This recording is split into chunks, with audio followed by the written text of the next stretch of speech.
माधोपुर में रहने वाला सेठ बंसी बहुत बड़ा कंजूस व्यक्ति है।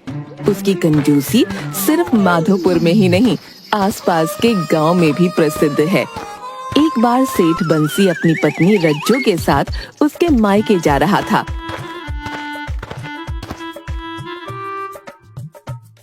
सेठ जी, मैं तैयार हूँ, सवारी कितनी देर में आएगी? अरे भाग्यवान, कौन सी सवारी? आज हम दोनों मेरे मायके जा रहे हैं, वहाँ जाने के लिए हमें सवारी तो चाहिए होगी ना। भाग्यवान, तू कुछ भी नहीं समझती। हम जो पैसे गाड़ी वाले को देंगे, उस पैसे से मैं तेरे लिए नई साड़ी खरीद दूंगा, समझी? लेकिन सेठ जी, मेरा मायका तो कितनी दूर है, पूरा एक गांव बीच में पड़ता है, जिसे पार करके जाना होगा। कोई बात नहीं, हम इतने दिनों के बाद तुम्हारे मायके जा रहे हैं, आराम से जाएंगे, रास्ते में रुक रुक कर चलेंगे। अरे भाई, अब जल्दी क्या है? अगर रास्ते में रुक रुक कर जाएंगे तो मायके तो रात को ही पहुंचेंगे, फिर वापस कब आएंगे? अरे भाग्यवान, तू कैसी बातें करती है? तू इतने समय बाद मायके जा रही है, कम से कम 2 दिन तो वहाँ रुकेगी। तेरे माँ और बापू भी खुश हो जाएंगे। हाँ, आप बात तो ठीक कह रहे हैं। चलिए ठीक है, हम पैदल ही चलते हैं। सेठ बंसी सवारी गाड़ी के पैसे बचाने के चक्कर में अपनी पत्नी रज्जो को पैदल ही उसके मायके लेकर निकल पड़ता है।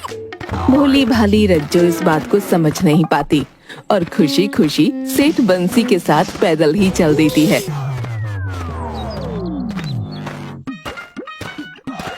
रास्ते में खजूर का बगीचा पड़ता है। भाग्यवान, देखो खजूर के कितने बड़े बड़े पेड़ लगे हैं और इन पर खजूर भी लगे हुए हैं।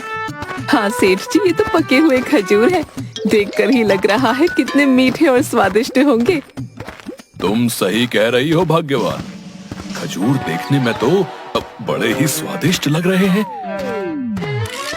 सेठ बंसी को खजूर बहुत पसंद है, लेकिन अपनी कंजूसी के कारण वो कभी भी बाजार से खरीद कर खजूर नहीं खाता। आज खजूर को देखकर उससे रहा नहीं जा रहा। भाग्यवान, मैं एक काम करता हूँ, पेड़ पर चढ़ जाता हूँ और थोड़े खजूर तोड़ कर लाता हूँ। नहीं नहीं सेठ जी, आप कैसी बातें कर रहे हैं? ये खजूर का पेड़ है, कोई आम का नहीं। आप इतने ऊंचे पेड़ पर चढ़ेंगे कैसे? अरे तू फिक्र मत कर, चढ़ तो मैं जाऊंगा ही। हाँ, लेकिन अगर कोई आ गया तो आपकी बेइज्जती नहीं होगी? इस उम्र में आप पेड़ पर चढ़कर खजूर की चोरी कर रहे हैं। एक काम कीजिए, आप बाजार से खरीद कर खा लीजिए खजूर। अरे भाग्यवान, जो स्वाद चुराए हुए खजूरों में होगा ना, वो बाजार से खरीदे हुए खजूरों में थोड़ी मिलेगा। रज्जो के लाख मना करने पर भी सेठ बंसी ने उसकी बात नहीं मानी और खजूर के लालच में पेड़ पर चढ़ गया। ऊपर पहुंचकर उसने सबसे पहले जल्दी जल्दी 2-4 खजूर तोड़कर खा लिए। भाग्यवान, ये खजूर तो वाकई बड़े मीठे हैं। आहा, मजा आ गया। आहा। आप अकेले ही खाएंगे क्या? मुझे भी तो दीजिए ना कुछ। हाँ हाँ भाग्यवान, तुम्हें भी देता हूँ, रुक जाओ, मैं खजूर तोड़कर नीचे गिराता हूँ, तुम थैली में रख भी लो। अच्छा ठीक है, आप खजूर तोड़कर नीचे गिरा दीजिए। देखिए, मैं 2-4 खजूर खाकर बाकी के थैले में भर लूंगी। सेठ बंसी खजूर तोड़कर अपनी पत्नी को देने के लिए जैसे ही नीचे देखता है, उसकी हालत डर के मारे खराब हो जाती है। अरे क्या हुआ सेठ जी, गिराइए ना खजूर। राम राम राम राम राम राम राम राम। सेठ जी, ये राम नाम की माला क्यों जप रहे हैं? खजूर फेंकिए। राम नाम की माला नहीं जप रहा, राम के पास जाने का समय आ गया है। आप ये कैसी बातें कर रहे हैं? मुझे यहाँ नीचे मेरी मृत्यु दिखाई दे रही है और कुछ भी नहीं।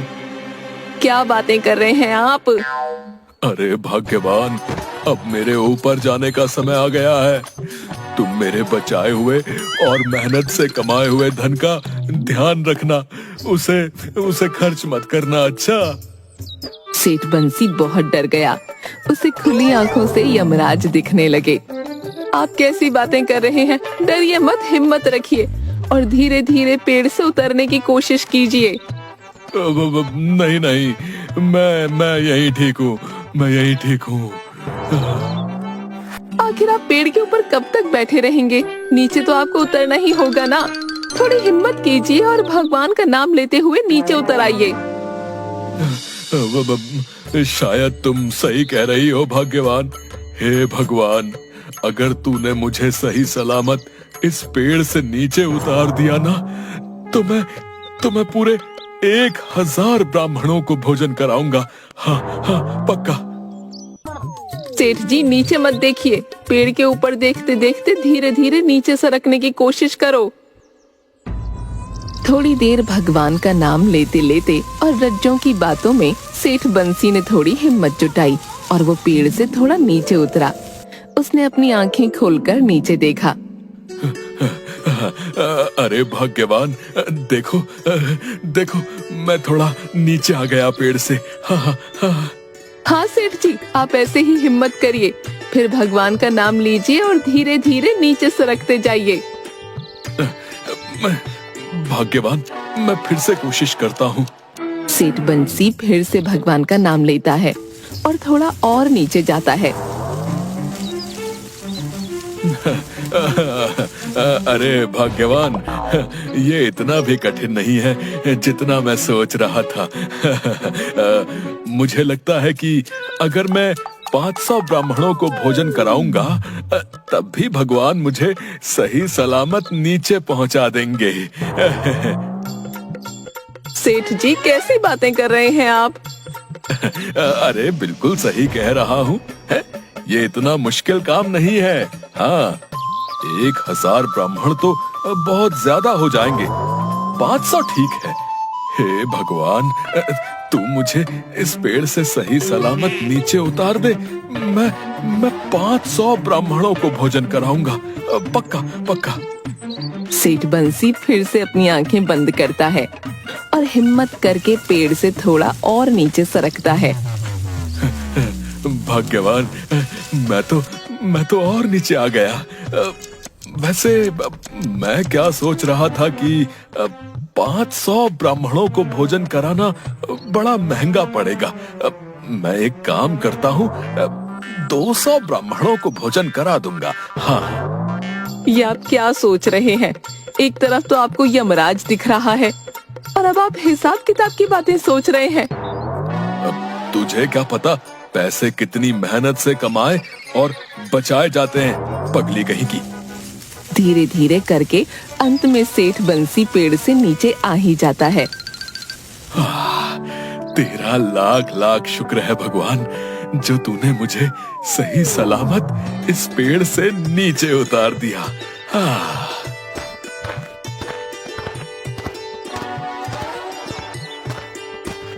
हाँ सेठ जी, ये सब भगवान की ही कृपा है। आपने भगवान से जो मन्नत मांगी है उसे पूरा कीजिएगा। हाँ भाग्यवान, मन्नत तो मुझे पूरी ही करनी होगी। पेड़ से उतरने की शुरुआत में सेठ बंसी 1000 ब्राह्मणों को भोजन कराने की बात करता है और जमीन पर आते आते वो 1000 ब्राह्मण एक ब्राह्मण में बदल जाते हैं। अरे भाग्यवान, एक ब्राह्मण को भोजन करने में कितना ज्यादा खर्चा आएगा पता है? मुझे एक ऐसा ब्राह्मण ढूंढना होगा जो बहुत कम खाता हो। सेठ जी, ऐसा ब्राह्मण आपको मिलेगा कहाँ? मिलेगा, जरूर मिलेगा भाग्यवान, बस थोड़ा ढूंढना पड़ेगा भाग्यवान। लेकिन मेरा मायका, माँ बाबूजी इंतजार कर रहे होंगे। अरे रज्जो, तेरा दिमाग काम नहीं करता क्या है? तेरे सामने मैं मरते मरते बचा हूँ, देख नहीं रही? अब ये मन्नत पूरी करनी होगी, बाद में देखेंगे मायका। पहले चलकर ब्राह्मण ढूंढना है, चलो।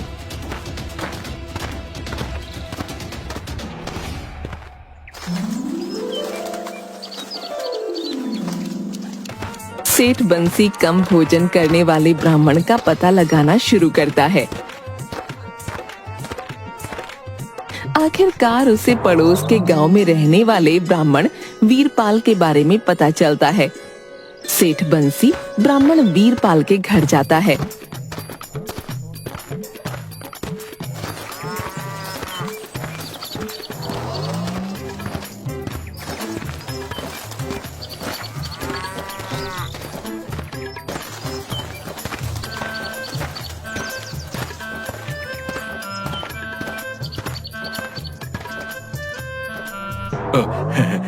हे ब्राह्मण देवता, आपको कल मेरे घर भोजन पर आना है।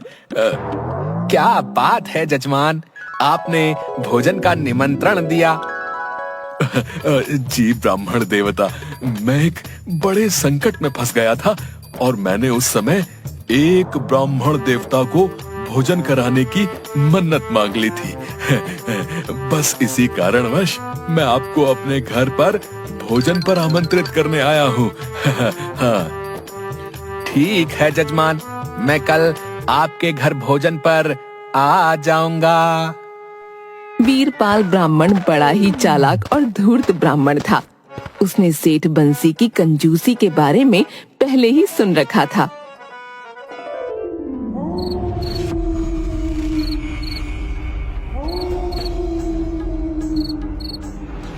भाग्यवान, मैंने कल के भोजन के लिए ब्राह्मण देवता को निमंत्रण तो दे दिया है, लेकिन मैं ये भूल गया कि कल मुझे बहुत जरूरी काम से दूसरे गांव जाना है। सेठ जी, आप नहीं रहेंगे तो ब्राह्मण देवता की सेवा कैसे होगी? तुम मेरी अर्धांगिनी हो भाग्यवान, मतलब मेरा आधा अंग हो, इसलिए सेवा तुम करो या मैं करूं, बात बराबर ही है। ठीक है सेठ जी, अगर आपका जाना बहुत जरूरी है तो आप जाइए। वो ब्राह्मण देवता भोजन कम खाते हैं, तो तुम ज्यादा भोजन मत पकाना। हाँ? और भोजन में एक सब्जी, थोड़ी सी पूरी, दही, चूड़ा और गुड़ परोस देना। इससे ज्यादा कुछ पकाने की या परोसने की जरूरत नहीं है, समझी? ठीक है सेठ जी, जैसा आप कहेंगे मैं वैसा ही करूंगी।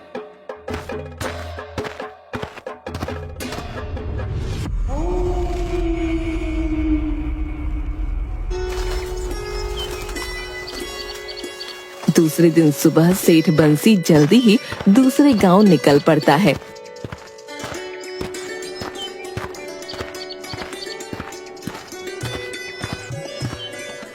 उसके जाने के थोड़ी देर बाद ही वीरपाल ब्राह्मण सेठ बंसी के घर आते हैं।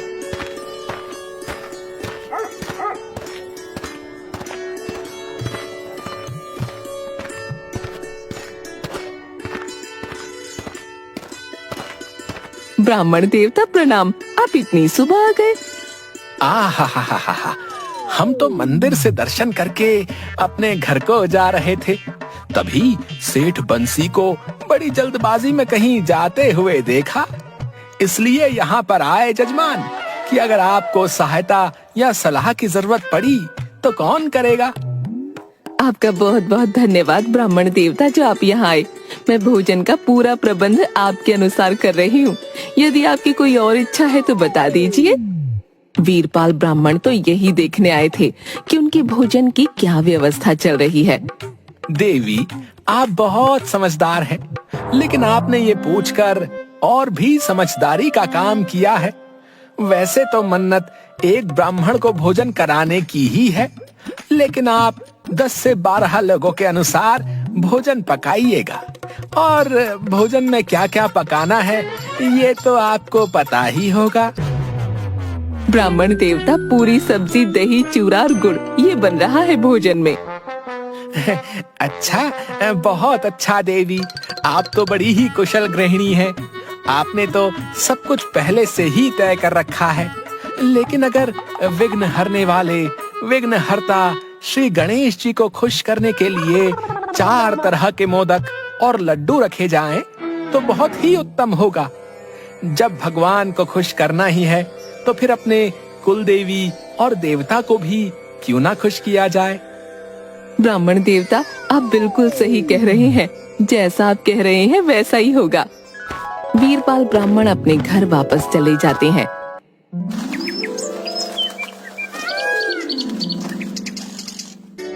और और दोपहर होते होते भोजन करने के लिए सेठ बंसी के घर वापस आते हैं।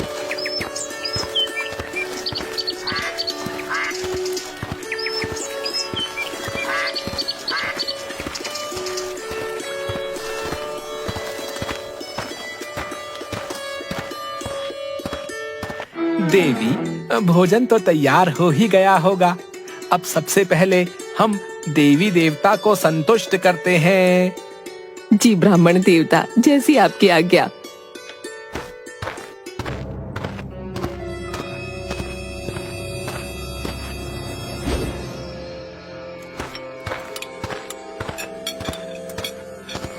रज्जो पकाया हुआ भोजन लाकर रखती है और एक दिया जलाकर रख देती है। देवी, आप तो बहुत ही समझदार हैं। शास्त्रों में भोजन परोसने का यही तरीका बताया गया है। ब्राह्मण देवता, आप भोजन शुरू करें। देवी, बाकी तो सब ठीक है, लेकिन इसमें सोने के 2 सिक्कों की कमी है। शास्त्रों के अनुसार भोजन के साथ 2 सोने के सिक्के रखना बहुत ही जरूरी है। सेठ जी ने तो इसके बारे में कुछ नहीं कहा, लेकिन अगर शास्त्रों में ऐसा लिखा है तो ये करना भी जरूरी है। रज्जो ब्राह्मण देवता से कोई बहस नहीं करती और 2 सोने के सिक्के लाकर वहाँ रख देती है।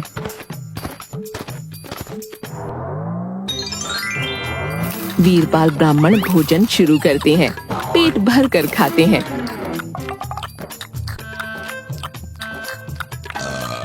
और उसके बाद सारा बचा हुआ भोजन एक कपड़े की पोटली में बांध लेते हैं और 2 सोने के सिक्के उठाकर अपनी जेब में रखते हैं। देवी, भोजन बहुत ही स्वादिष्ट था। ये ब्राह्मण सेठ बंसी जी और उसके परिवार से बहुत ही प्रसन्न है। भगवान तुम दोनों पर अपनी कृपा बरसाएगा। अब बस जल्दी से हमारी दक्षिणा ले आओ। दक्षिणा? कैसी दक्षिणा ब्राह्मण देवता? देवी, जब आप किसी ब्राह्मण को भोजन कराते हैं तो वो भोजन तब तक पूरा नहीं होता जब तक आप भोजन कराने के बाद उस ब्राह्मण को 2 सोने की मोहरें दक्षिणा में नहीं देते। देवी, आप तो इतनी कुशल गृहिणी हैं, इस नियम के बारे में तो सब जानते हैं। क्या आप नहीं जानती? रज्जो जानती है कि सेठ बंसी कभी भी दक्षिणा में 2 सोने की मोहरें देने को तैयार नहीं होंगे, पर वो सोचती है कि अगर ये नियम है और शास्त्रों में लिखा है तो ये तो हमें देना ही होगा।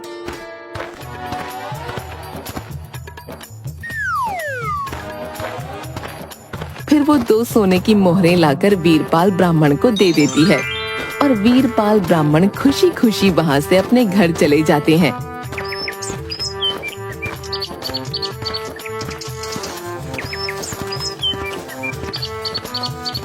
घर जाकर वीरपाल ब्राह्मण अपनी पत्नी से, ये लो भोजन की पोटली, जल्दी से भोजन कर लो, मैं सोने जा रहा हूँ। थोड़ी देर में सेठ बंसी बहुत गुस्से में आएगा। अब तुम मेरी बात ध्यान से सुनो। वीरपाल ब्राह्मण अपनी पत्नी से उसके कान में कुछ कहते हैं और घर के अंदर सोने चले जाते हैं। उन्होंने इतना ज्यादा भोजन किया होता है कि थोड़ी देर में ही वो खर्राटे लेने लगते हैं, गहरी नींद में सो जाते हैं। दूसरी तरफ सेठ बंसी घर वापस आता है।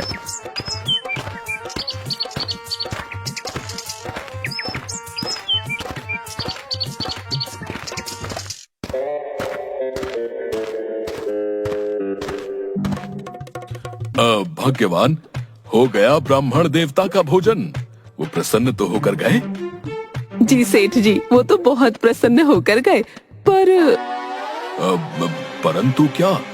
रज्जो डरते हुए सेठ बंसी को सारी बातें बताती है और सेठ बंसी गुस्से में वीरपाल ब्राह्मण के घर डंडा लेकर पहुंच जाता है।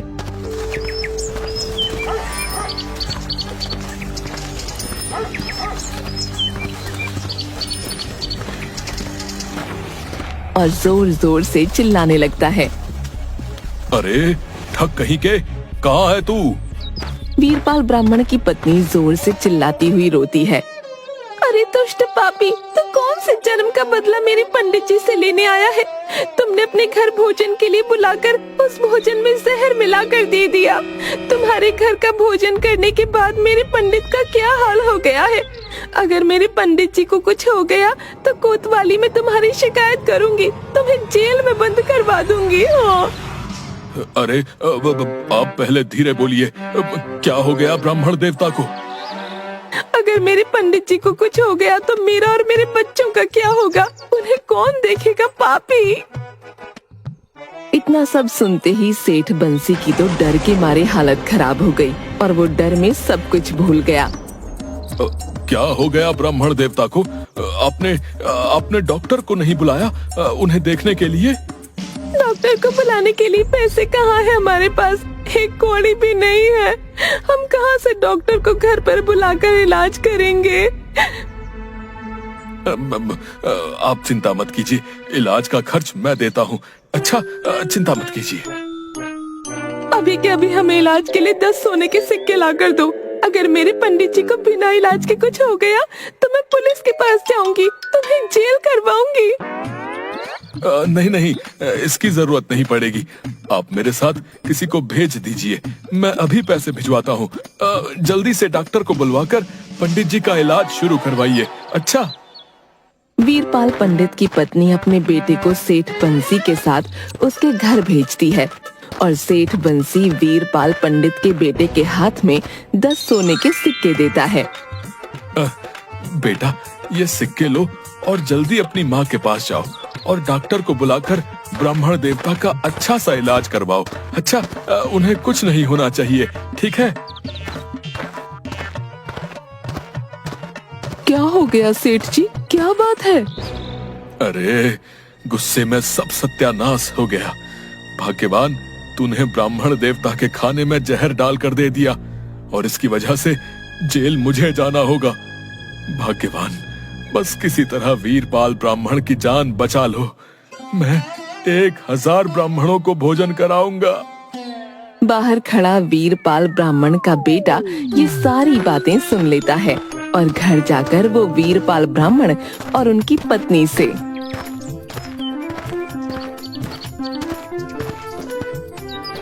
बधाई हो पिताजी, आपके प्राणों के बदले सेठ ने फिर से 1000 ब्राह्मणों को भोजन कराने की एक नई मन्नत मान ली है।